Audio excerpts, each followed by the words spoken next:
নমস্কার বন্ধুরা, আমাদের চ্যানেলে স্বাগতম। ডিএ নিয়ে একটি গুরুত্বপূর্ণ আপডেট। তো বন্ধুরা, কেন্দ্রের ডিএ বেড়ে অষ্টম বেতন কমিশন, রাজ্যের মহার্ঘ ভাতা কবে বাড়বে?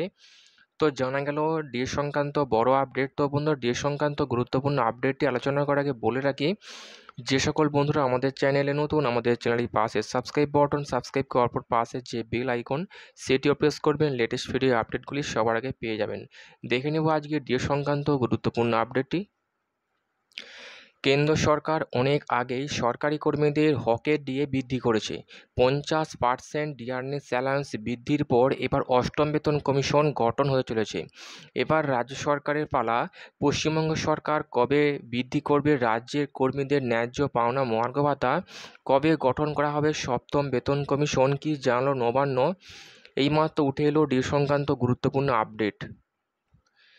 কেন্দ্রীয় চাকুরিজীবীদের ডিএ মার্চ মাসেই বৃদ্ধি করেছে কেন্দ্র সরকার, যা জুন মাস থেকে লাগু হবে। অর্থাৎ জুন মাসেই বর্ধিত ডিএ পেয়ে যাবেন কেন্দ্র সরকারের কর্মীরা।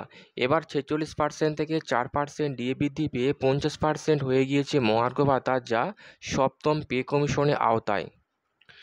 উল্লেখ্য, 2016 গঠিত হয়েছিল সপ্তম পে কমিশন। সপ্তম বেতন কমিশনের নিয়ম অনুযায়ী ডিয়ারনেস অ্যালাউন্স 50% হয়ে গেলে তা মূল বেতনের সঙ্গে যুক্ত হবে এবং তৈরি হবে নতুন পে কমিশন, এবং সেই নতুন বেতন কাঠামোর ওপরে লাগু হবে নতুন করে ডিএ বৃদ্ধি। বিভিন্ন গণমাধ্যম সূত্রে খবর, নির্বাচন শেষে জুলাই থেকে সেপ্টেম্বরের মধ্যে হতে পারে নতুন পে কমিশন গঠন।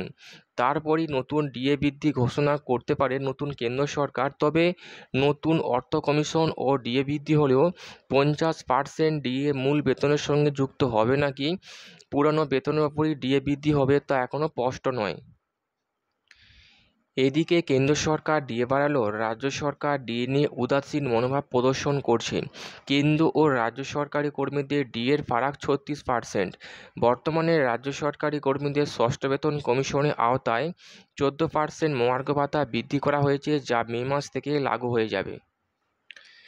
তবে অন্যান্য রাজ্য সরকারগুলি কেন্দ্রের সাথে পাল্লা দিয়ে যেখানে সংশ্লিষ্ট রাজ্যে 50% ডিএ ঘোষণা করেছে, সেখানে রাজ্য সরকার মাত্র 14% ডিএ দিয়ে উদাসীন মনোভাবে পরিচয় দিচ্ছে বলে জানিয়েছেন সংগ্রামী যৌথ মঞ্চের কর্মীরা। হকের ডিএ আদায়ের জন্য তাদের লড়াই চলবে, এমনটা জানিয়েছেন সংগ্রামী যৌথ মঞ্চ। কেন্দ্র সরকারের সমহারে ডিএ বৃদ্ধি বা সপ্তম বেতন কমিশন গঠন নিয়ে রাজ্য সরকার কোনো আপডেট জারি করেনি এখনো পর্যন্ত।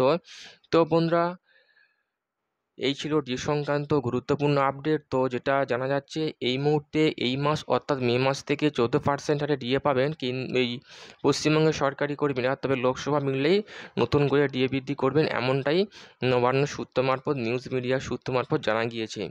তো বন্ধুরা, এই ছিল ডিএ সংক্রান্ত গুরুত্বপূর্ণ আপডেট। কেমন লাগলো কমেন্ট করবেন, লাইক করতে ভুলবেন না। ডিএ সংক্রান্ত পরবর্তী আপডেট পাওয়ার জন্য আমাদের চ্যানেলটিকে সাবস্ক্রাইব করে রাখবেন। থ্যাংক ইউ বন্ধুরা ভিডিওটি দেখার জন্য।